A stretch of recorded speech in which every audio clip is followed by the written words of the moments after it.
Bonjour.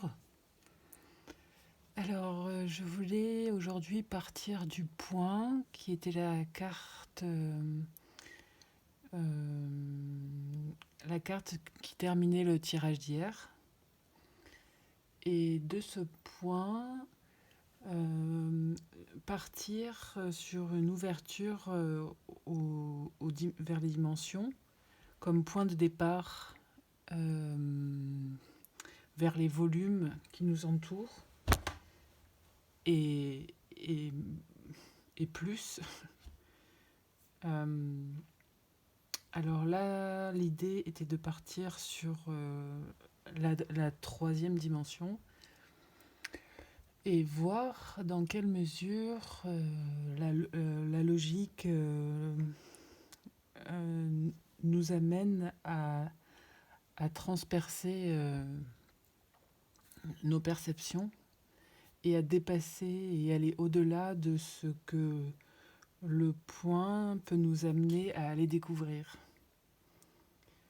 Euh, la- donc là, c'est pour aller voir la hauteur et de ce qu'on érige, ici la largeur de ce que l'on étend, et ici la profondeur ce qu'on traverse. Et la première carte tirée est celle du cavalier d'épée.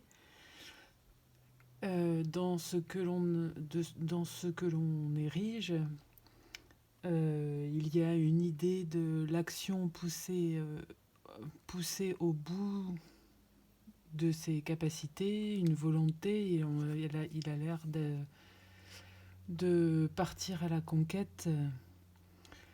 Euh, alors il y a la carte du mât derrière, et on peut se demander ce qui le fait partir avec une telle puissance et ce qu'il cherche à atteindre en traversant les éléments qui circulent en sens inverse. On dirait qu'il revient, enfin il part de la droite pour partir vers la gauche, euh, comme pour retrouver le sens du départ. Euh, la, Avec cette carte-là du mât en, en ce qui représente la, la, la largeur, donc la, la recherche de territoire, euh, et la carte du mât, ça, ça a l'air d'être une perpétuelle étincelle qui anime ce chevalier. Il y a aussi l'idée de l'ombre, avec ce soleil en arrière-plan et ce mât qui se trouve au bord de la falaise et qui pourrait en fait projeter son ombre sur tout le paysage qu'il domine. Euh, euh, Comme si le territoire qui nous entoure n'est en fait qu'une recherche à aller plonger dans notre propre ombre, en plus soutenue par cette carte-là de la Lune, qui me semble centrale en plus. Ici, ce sont les cartes en- qui viennent contrebalancer ce qui est manifesté ici en première ligne, qui viennent appuyer, mais qui viennent aussi montrer la part de, la part de soutien euh, qu'on ne voit pas forcément. Et la dernière carte euh, de la transversalité, de la profondeur, est celle du 5 d'épée, qui, qui amène à penser qu'on se sert de ce qui a été abandonné par d'autres euh, pour faire une cohérence qui a été euh, qui a été lâché, euh, peut-être pour un retour d'unité. On a besoin de ces épées-là pour, euh, pour, euh, pour voir au-delà. Avec les cartes du dessous, on voit que le mât et l'empereur euh, protègent, encadrent en tout cas cette lune. Euh, alors, ici, il y a dans cette place centrale une cohérence avec ce que je cherche à faire ressortir de ces tirages et de cette part d'ombre indispensable euh, à aller visiter. Et ça fait partie de ce que notre dimension en fait demande à intégrer pour, pour traverser, euh, pour passer au-delà de ce que on peut en percevoir quant à euh, quant à quant aux intentions qui pourraient euh, ne pas être de notre propre chef. Enfin, il a l'air, ce cavalier, d'être pourchassé ou alors de pourchasser lui-même. Toute la question est de savoir l'intention en fait et l'idée qui est poursuivie ou qui nous poursuit. Est-ce que c'est quelque chose qui relève de notre propre initiative ou est-ce que c'est juste euh, comment ou est-ce que c'est juste dans l'idée de ramener des gloires de nos conquêtes et cette part d'ombre, cette part euh, qui est liée aussi à l'intuition avec les deux mâts ici et la carte de la lune,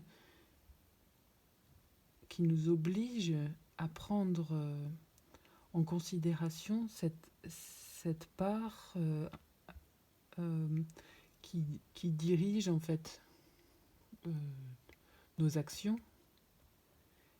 Et il n'y a qu'en faisant le jour sur cette ombre qu'on peut, euh, qu'on peut mener une action claire, claire et en cohérence avec soi-même,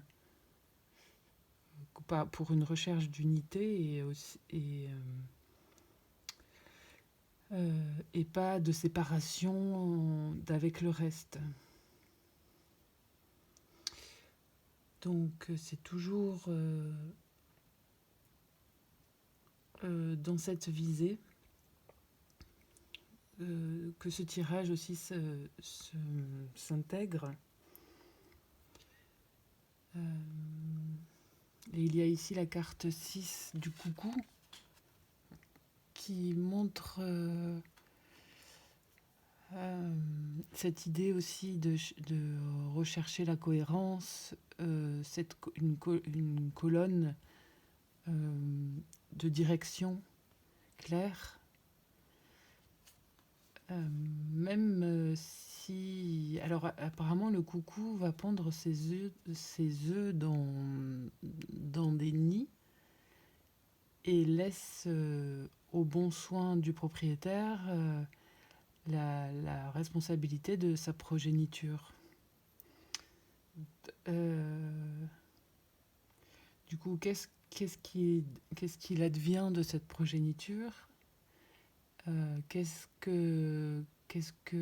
qui vient se mettre en cohérence, même si nos plus grandes douleurs nos plus grandes peines, en fait, sont nos plus grands chemins de libération, comme avec cet empereur-là, qui, une fois que la base est solide, on peut décoller de cette base. On peut en décoller, ça nous permet d'en décoller, mais il faut avoir plongé, même si c'est de façon... Il faut plonger dans cette inconscience. Il faut plonger dans dans ces gouttes, dans ces larmes, les goûter les unes après les autres. Et il n'y a que comme ça que le schéma sera complet, que le fruit sera mûr et que la graine pourra ensuite être à nouveau semée.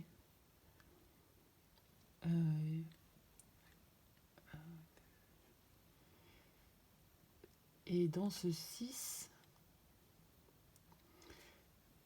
ouais, il y a l'idée de se tenir droit dans nos tempêtes, dans les tempêtes qui nous traversent.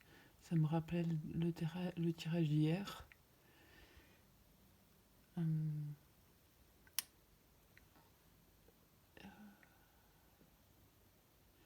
Oui, qu'il n'y a qu'en jouant le jeu de la lune, le jeu de l'inconscient, du voile posé sur nos expériences, qu'on peut être à la hauteur de nos plus grandes illusions, qu'on peut se tenir dans l'axe de nos plus grandes illusions et dépasser et prendre la transversale et trouver la transversale en tout cas par rapport aux axes. Voilà.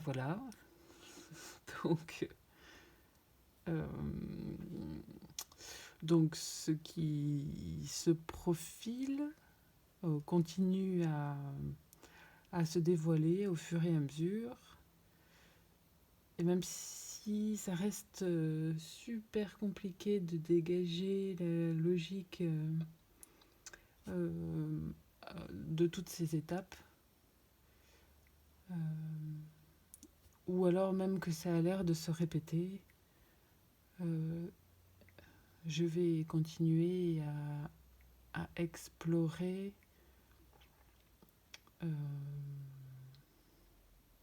ces découvertes qui restent des découvertes parce qu'elles se